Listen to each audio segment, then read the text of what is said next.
Hello! Welcome back to my library. Today we're going to read chapter 20 of Matilda. Chapter 20, The Third Miracle. The next day was Thursday, and that, as the whole of Miss Honey's class knew, was the day on which the headmistress would take charge of the first lesson after lunch. In the morning, Miss Honey said to them, "One or two of you did not particularly enjoy the last occasion when the headmistress took the class, so let us all try to be especially careful and clever today. How are your ears, Eric, after your last encounter with Miss Trunchbull?" "She stretched them," Eric said. "My mother said she's positive they are bigger than they were." "And Rupert," Miss Honey said, "I am glad to see you didn't lose any of your hair after last Thursday." "My head was jolly sore afterwards," Rupert said. "And you, Nigel," Miss Honey said, "do please try not to be a smart aleck with the headmistress today. You were really quite cheeky to her last week." "I hate her," Nigel said. "Try not to make it so obvious," Miss Honey said. "It doesn't pay. She's a very strong woman. She has muscles like steel ropes." "I wish I was a grown-up," Nigel said. "I'd knock her flat." "I doubt you would," Miss Honey said. "No one has ever got the better of her yet."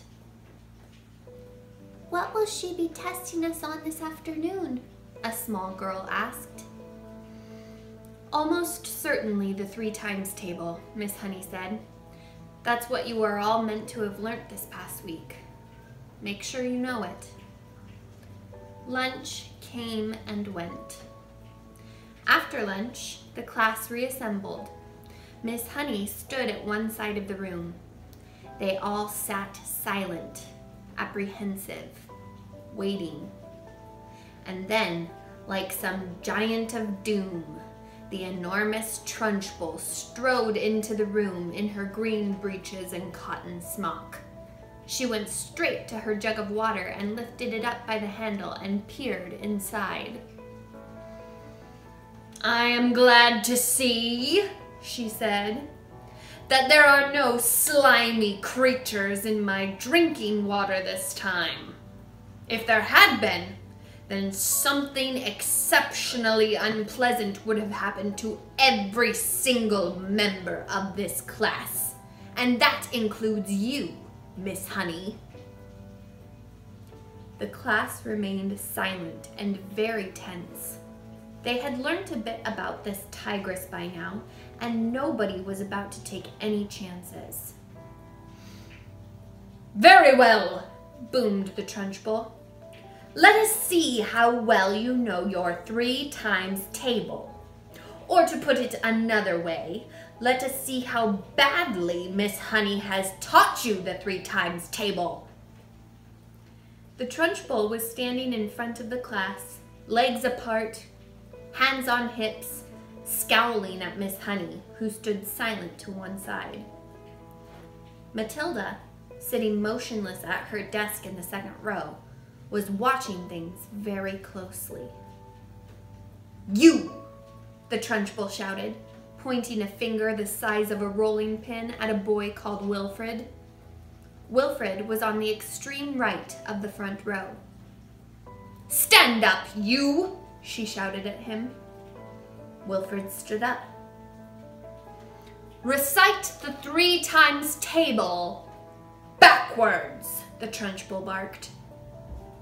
"Backwards?" stammered Wilfred. "But I haven't learnt it backwards." "There you are," cried the Trunchbull, triumphant. "She's taught you nothing! Miss Honey, why have you taught them absolutely nothing at all in the last week?" "That is not true, headmistress," Miss Honey said. "They have all learnt their 3 times table. but I see no point in teaching it to them backwards. There is little point in teaching anything backwards. The whole object of life, headmistress, is to go forwards. I venture to ask whether even you, for example, can spell a simple word like wrong backwards straight away. I very much doubt it. Don't you get impertinent with me, Miss Honey, the Trunchbull snapped. Then she turned back to the unfortunate Wilfred. Very well, boy, she said. Answer me this. I have 7 apples, 7 oranges, and 7 bananas. How many pieces of fruit do I have altogether? Hurry up! Get on with it! Give me the answer! Well, that's adding up, Wilfred cried. That isn't the 3 times table. You blithering idiot! Shouted the Trunchbull. You festering gumboil! You flea-bitten fungus! That is the 3 times table! You have 3 separate lots of fruit, and each lot has 7 pieces. 3 sevens are 21. Can't you see that, you stagnant cesspool? I'll give you one more chance. I have 8 coconuts, 8 monkey nuts, and 8 nutty little idiots like you. How many nuts do I have altogether? Answer me quickly. Poor Wilfred was properly flustered. Wait, he cried. Please wait. I've got to add up 8 coconuts and 8 monkey nuts. He started counting on his fingers. You bursting blister, yelled the Trunchbull. You moth-eaten maggot! This is not adding up. This is multiplication. The answer is 3 eighths. Or is it 8 threes? What is the difference between 3 eighths and 8 threes? Tell me that, you mangled little wurzel, and look sharp about it. By now, Wilfred was far too frightened and bewildered even to speak. In 2 strides, the Trunchbull was beside him, and by some amazing gymnastic trick, it may have been judo or karate, she flipped the back of Wilfred's legs with one of her feet so that the boy shot up off the ground and turned a somersault in the air. But halfway through the somersault, she caught him by an ankle and held him dangling upside down like a plucked chicken in a shop window. 8 threes, the Trunchbull shouted, swinging Wilfred from side to side by his ankle. 8 threes is the same as 3 eighths, and 3 eighths are 24. Repeat that. At exactly that moment, Nigel, at the other end of the room, jumped to his feet and started pointing excitedly at the blackboard and screaming, "The chalk! The chalk! Look at the chalk! It's moving all on its own!" So hysterical and shrill was Nigel's scream that everyone in the place, including the Trunchbull, looked up at the blackboard. And there, sure enough, a brand new piece of chalk was hovering near the gray-black writing surface of the blackboard. "It's writing something!" screamed Nigel. "The chalk is writing something!" And indeed it was. Agatha. "What the blazes is this?" yelled the Trunchbull. It had shaken her to see her own first name being written like that by an invisible hand. She dropped Wilfred onto the floor. Then she yelled at nobody in particular. "Who's doing this? Who's writing it?" The chalk continued to write. Agatha, this is Magnus. This is Magnus. Everyone in the place heard the gasp that came from the Trunchbull's throat. "No," she cried. "It can't be. It can't be Magnus." "It is Magnus, and you'd better believe it." Miss Honey at the side of the room glanced swiftly at Matilda. The child was sitting very straight at her desk, the head held high, the mouth compressed, the eyes glittering like 2 stars. "Agatha, give my Jenny back her house." For some reason, everyone now looked at the Trunchbull. The woman's face had turned white as snow, and her mouth was opening and shutting like a halibut out of water and giving out a series of strangled gasps. "Give my Jenny her wages. Give my Jenny the house. Then get out of here. If you don't, I will come and get you. I will come and get you like you got me. I am watching you, Agatha." The chalk stopped writing. It hovered for a few moments, then suddenly it dropped to the floor with a tinkle and broke in 2. Wilfred, who had managed to resume his seat in the front row, screamed, "Miss Trunchbull is falling down! Miss Trunchbull is on the floor!"